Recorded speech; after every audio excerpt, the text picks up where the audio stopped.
কেউ কারো নয়। একসময় এই ভদ্রলোক বড় গ্রুপ অফ কোম্পানি ডিরেক্টর ছিলেন, কোটি কোটি টাকা মালিক ছিলেন। ও কলেজের বাংলা মিডিয়ামের একজন টিচার। 2 কন্যা সন্তান আছে। অগাধ বিত্ত সম্পদ উপার্জন করেছেন। নিজের বাবা মা ভাই বোন কারো প্রশ্রয় দেননি। শুধু স্ত্রী আর শ্বশুরবাড়ি তার কাছে খুব প্রিয় ছিল।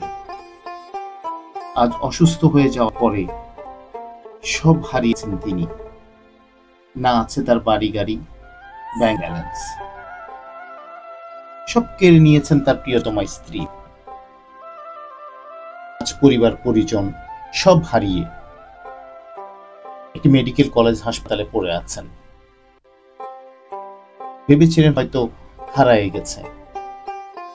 অনেক কষ্টে পরিবারকে খুঁজে বের করেছিলেন এক বুক আশা নিয়ে, কিন্তু খুঁজে পেয়ে আরো কষ্ট হচ্ছে। কেন খুঁজতে গেলাম? তারা জানাই দিল তারা কোনো দায়িত্ব নিতে পারবে না। ব্রেন স্ট্রোক করে প্যারালাইজড হওয়ার পর তার বউ তাকে ডিভোর্স দিয়েছে 1.5 বছর আগে। মেয়ে কলেজে পড়ে। মেয়েকে রিকোয়েস্ট করলো, মেয়ে তাকে রিকোয়েস্ট করেছে এসব বিষয়ে ঘাটাঘাটি না করার জন্য।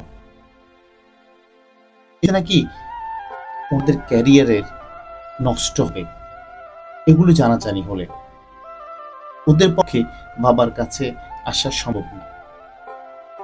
ভদ্রলোক এর ভাই বোন ইন্ডিয়া থাকে, তাদের হদিস খুঁজে পায়নি। হসপিটাল থেকে ডাক্তার বলল পুরোপুরি সুস্থ হওয়া তার পক্ষে আর কখনো সম্ভব না। একভাবে শুয়ে থাকতে শরীরের এক পাশে পছন্দ হয়ে গেছে।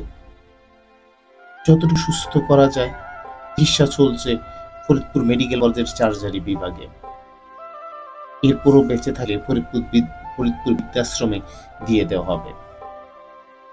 জীবন বড় অদ্ভুত, বড়ই নিষ্ঠুর, বড়ই নির্মম। কার লাগিয়া করেছ তুমি এত আয়োজন? সবকিছু হারিয়ে আজ তুমি নিঃস্ব নিরঞ্জন।